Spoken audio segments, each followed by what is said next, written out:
Ahora te voy a explicar por qué comúnmente la Biblia se divide en dos secciones, el llamado Antiguo Testamento y el llamado Nuevo Testamento, ¿sí?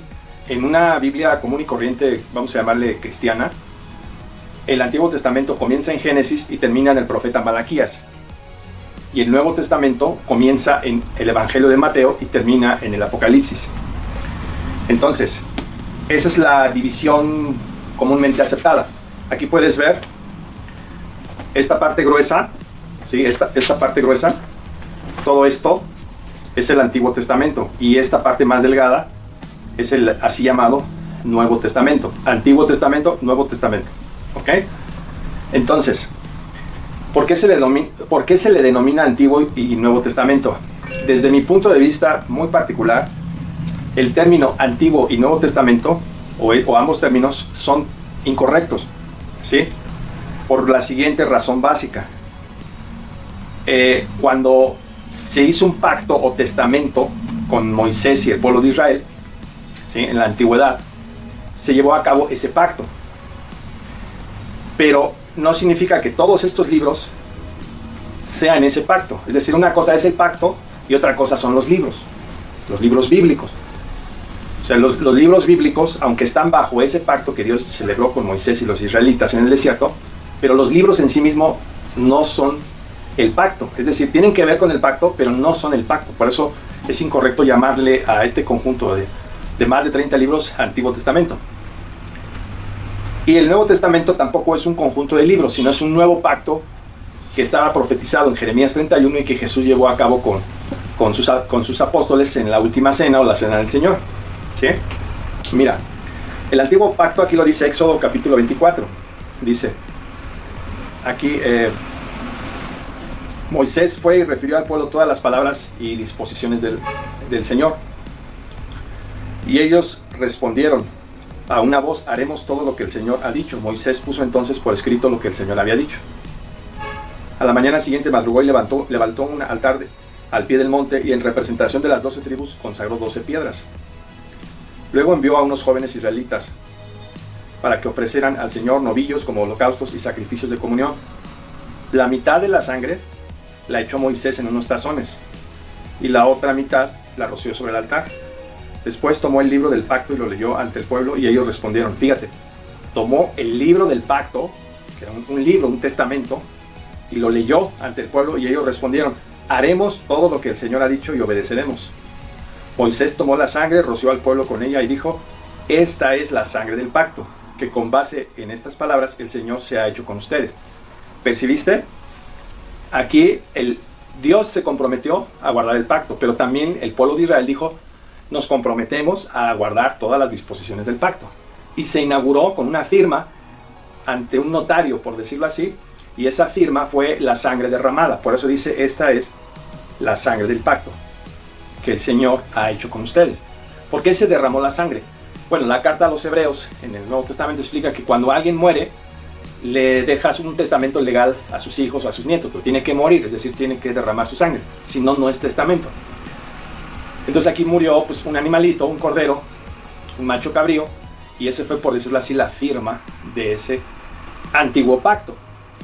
Y las 10 palabras, los 10 mandamientos se grabaron en piedra, eran la parte nuclear o fundamental de los estatutos, que fueron, según Maimónides, más de 613. ¿Ok? Entonces, ese era el pacto, pero no eran todos los libros, no se refiere a los libros de Génesis a Malaquías. En ningún momento el pasaje dice que ese antiguo pacto mosaico o de Moisés eran todos los 39 libros de la Tanaj o del mal llamado Antiguo Testamento, ¿sí? Entonces, como el pueblo de Israel constantemente violó ese pacto con Moisés, esos más de 600 mandamientos, 613, como decía Maimónides, entonces a Dios no le quedó otra que prometer un nuevo pacto, pero donde las 10 palabras, los 10 mandamientos, ya no iban a ser grabados en tablas de piedra, sino en las tablas del corazón figurativo, ¿sí? Donde ya no se iba a escribir un libro de testamento, sino que en el nuevo pacto esos estatutos, esas disposiciones reglamentarias se iban a guardar desde el corazón, ya no en un documento escrito, ¿sí? Donde ya no se iba a escribir un libro de testamento, sino que en el nuevo pacto esos se no iban a pasar a internalizarse en el individuo, a hacerse internos en su persona y a manifestarse en su vida. Ese iba a ser el nuevo pacto, porque los israelitas violaron constantemente el pacto de Moisés y todos los libros de la Tanaj lo demuestran, ¿sí? Entonces, ¿dónde profetizó Dios un nuevo pacto? Bueno, aquí en varios pasajes, en Ezequiel y en otros lugares, pero un pasaje clásico que generalmente se cita es Jeremías 33, ¿sí? Perdón, es Jeremías 31, y dice aquí, Jeremías, el profeta Jeremías, capítulo 31, versículo 31 al 33, dice: vienen días, afirma el Señor, en que haré un nuevo pacto. ¿Con quiénes? ¿Con la Iglesia Católica Romana? ¿Con la Iglesia Ortodoxa griega o rusa? ¿Con los mormones? No. Dice, con el pueblo de Israel y con la tribu de Judá.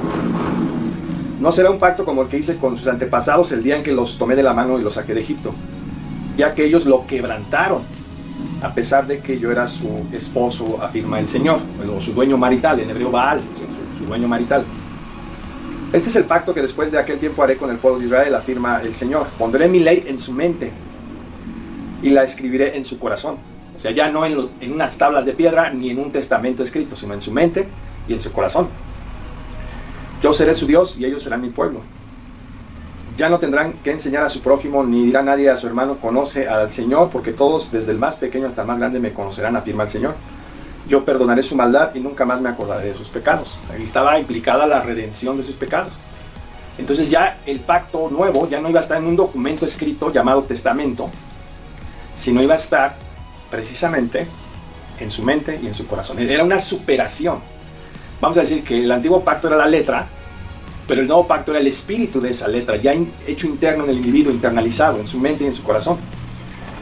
¿Cuándo se inauguró este pacto? Precisamente, como ya mencioné, en la Cena del Señor, en la última cena, ¿sí? Entonces, cuando Jesús, precisamente como ya mencioné, llevó a cabo la Pascua, o la última cena, la Pesaj, como se dice en hebreo, la Pascua, mencionó lo siguiente. Te voy a leer lo que dice el Evangelio de Lucas, capítulo 22. Aquí dice, Lucas 22. Observa cómo Jesús celebra el nuevo pacto. Dice así: cuando llegó la hora, Jesús y sus apóstoles se sentaron a la mesa. Entonces les dijo: he tenido muchísimos deseos de comer esta Pascua con ustedes antes de padecer. Pues les digo que no volveré a comerla hasta que tenga su pleno cumplimiento en el reino de Dios.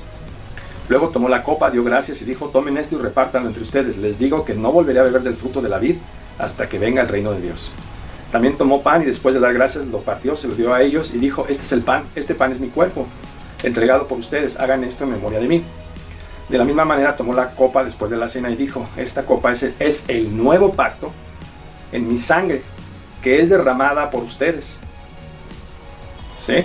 Entonces, el pan sin levadura, sin fermento, simbolizaba el cuerpo de Jesús sin pecado, santo.